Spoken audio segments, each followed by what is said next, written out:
Yeah, we got a little bit longer delay this morning, so it's 12, 13 seconds or so. We'll have to just kind of adjust to that. Okay. All right. So what we want to, I think, do is go ahead and take his, let's do a close-up on his mouth. Is he still yawning? Probably not. Too late. Did his, just trying to crack his jaw again, like we were Okay. yesterday. All right. And he was kind of I heard some grinding, so. Okay. Yeah, I suspect we got a little bit of issue with his teeth, and so we'll get somebody to take a peek at him and make sure that we can get some caps taken out of there for retaining or some hooks floated down or whatever. It'll be actually good for us to watch that process too if we can. Yeah. Okay, Taryn, let's go ahead and take his halter off, work him. We've probably maybe already done that. And we want to do what we did this morning, but just for a very short time, and be able to make him move just a little faster this time. A little more speed to him, bring up to a trot, and then bring him to nice crisp stops and turns. And we'll do that just a few times on each side.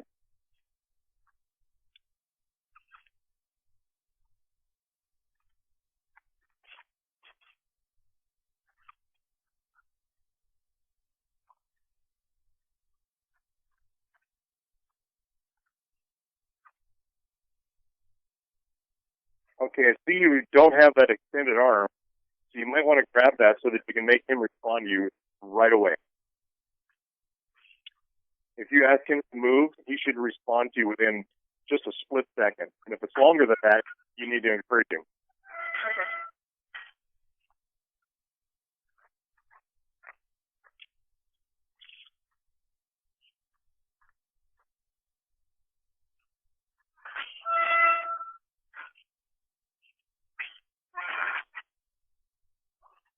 Ready?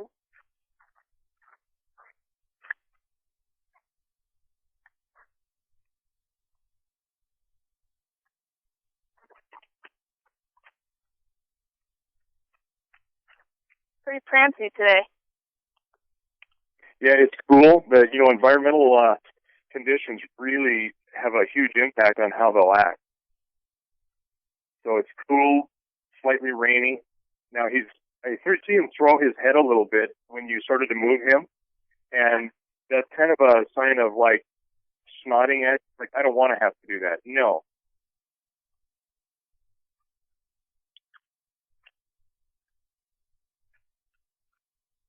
Okay, and when you move him, let's make sure he stays at the exact same speed that you determine in that trot.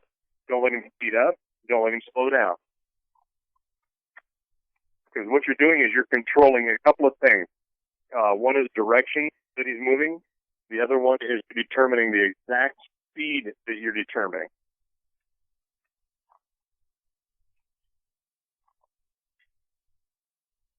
So remember how you have to correct him when he's in the thought process of a movement.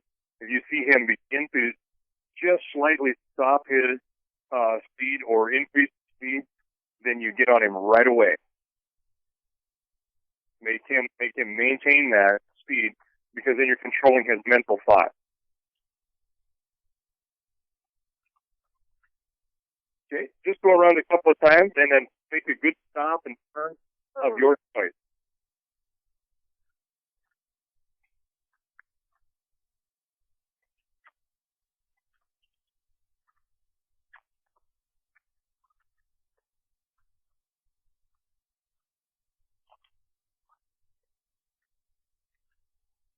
Very good job. There you go. Yeah, he's a little sticky. He didn't really quite want to turn as fast as I expected him to with the speed you're going, because you're picking up his thought process as well as his body movement. And they usually respond a little faster. The good part of it is he responded the direction you wanted him to go, so that's a win.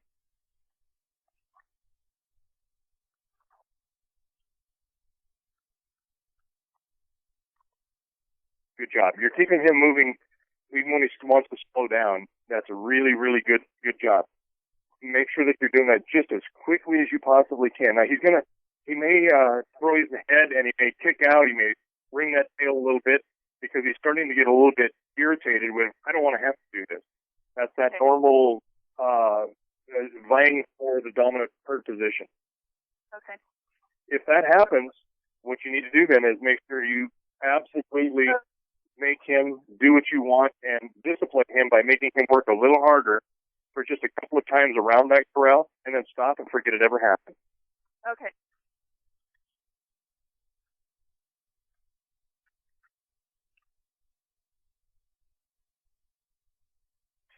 Oh.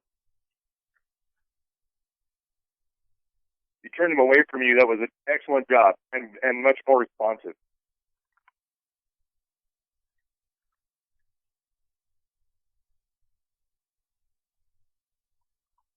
So when he's going around to the left, he doesn't stop quite as abruptly. Yeah, and that's not uncommon because he's onto your near side. He's a little bit more comfortable, and so he's going to kind of ignore you a little bit more. Okay.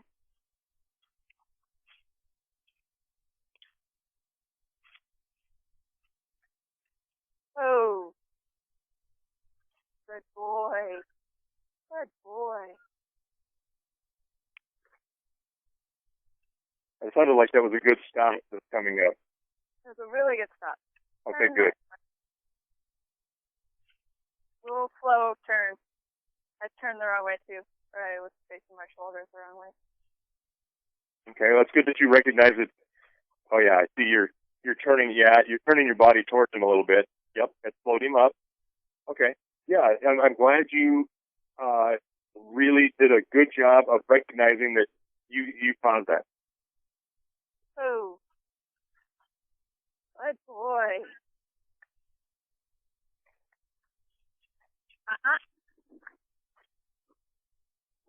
Oh. Oh. Oh, that was interesting. So, in a second, you've been talking about him putting the pressure on himself. We just really experienced that. That's good. You recognize that. Okay, what I'm seeing him do is he's moving his head around a lot more. As he's turning, he's trying to disengage from you and look outside, not pay attention. He really is done. We don't want to push him too much more. He is trying to get the pressure off him. So if we go too much further and cause a problem, now we have to fix the problem, and we don't want to create any problems that we need to fix. So let's go ahead and have him move around a little bit slower. Connect with him and have him follow you around the corral.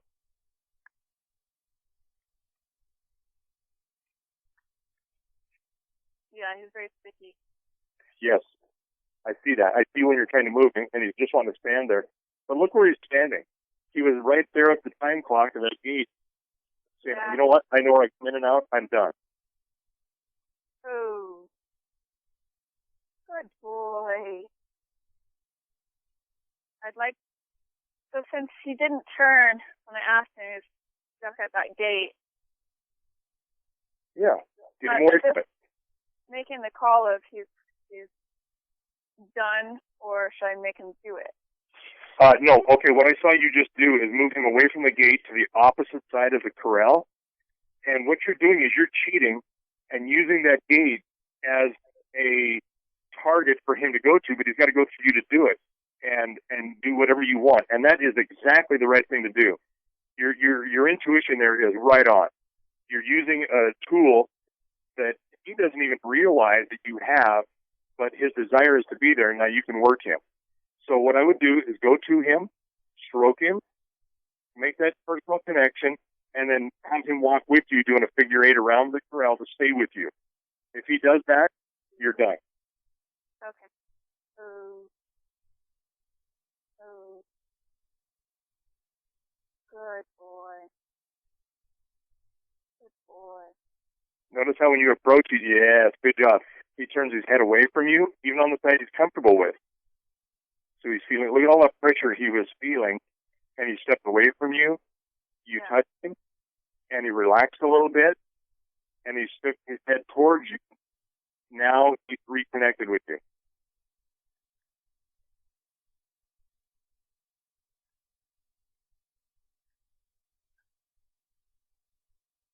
Pretty standoffish. Yes. Following at a distance.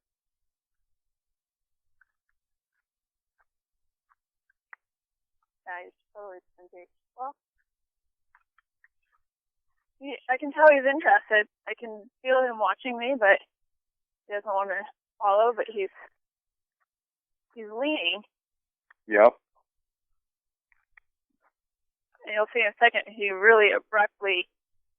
He almost had me on his far side, and then realized, oh crap, and changed that. Okay.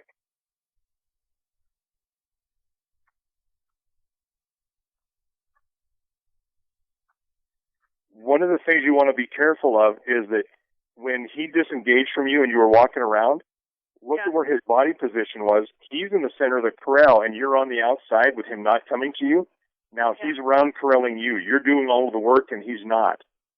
See how that role reversal took place. There, and then you reconnected. I see you now stop and stroking him. The thing to do is stop, put the halter on him, and then go ahead and make him turn a couple of times, disengaging that hind end, because you can do it in hand and there's no problem, and then you'll put him away. He's done. So better to do it with the halter on. Yes, because we know that he's disengaging from you right now. He doesn't want to be there. He's overworked, or right at the edge of being overworked, because he's sticky, and it's a good sign that you're watching him. But we want to have him do a little bit of something with you in hand, and you can control him this way. If you were to try it without the halter on, there's no way you could control him. He would completely disengage, and you wouldn't be able to do anything with him. You'd cause a problem with him not wanting to join up with you, or whatever you want to call it. You know, I call it his bonding. Okay.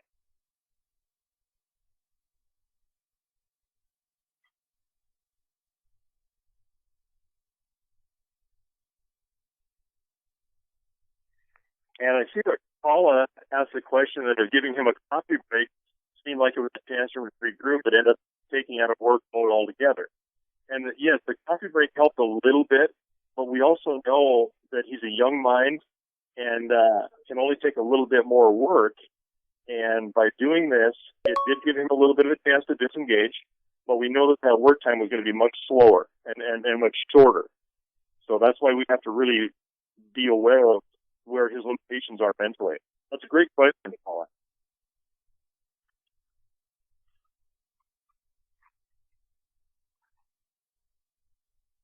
Good boy. So he was sticky on his far side for just a moment, and I'm pretty sure I actually start misbehaving so people think that I'm young too. Oh, that's awesome. You're funny.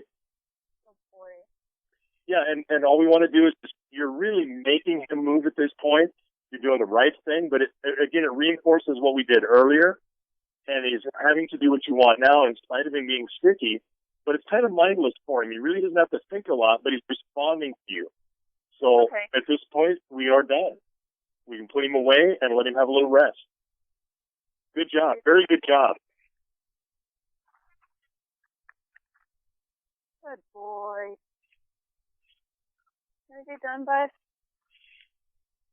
Good boy.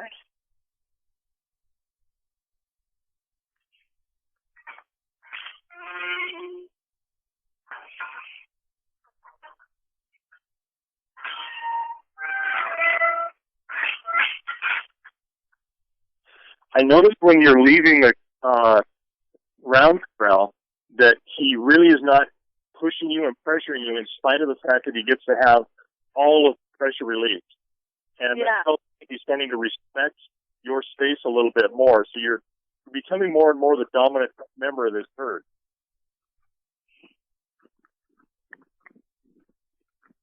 And I like so much the fact that you are continuing to work him all the way back to the corral and by only working on each side and stopping and backing up. Those are big things for him to have to watch. And he's doing that, and you're continuing to correct him so that he is anticipating that any move at any time that you make, he has to respond to. That's good training. Great job. Boy, good boy.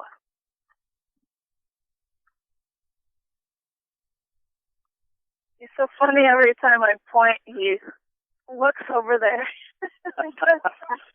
Yeah, he's already learning that you extending an arm means a direction, right? Yeah. I keep thinking about the fact that this is all brand new, and some words stick in my head. One of my friends was working with a local cutting trainer this summer, and he said, just work with horse like they already know everything, and then address things as they come. Yes. And it's funny because a lot of this is instinctual, communicating with the language. He knows a lot, and he learns so quickly that sometimes I have to remind myself in the middle of this is the first time.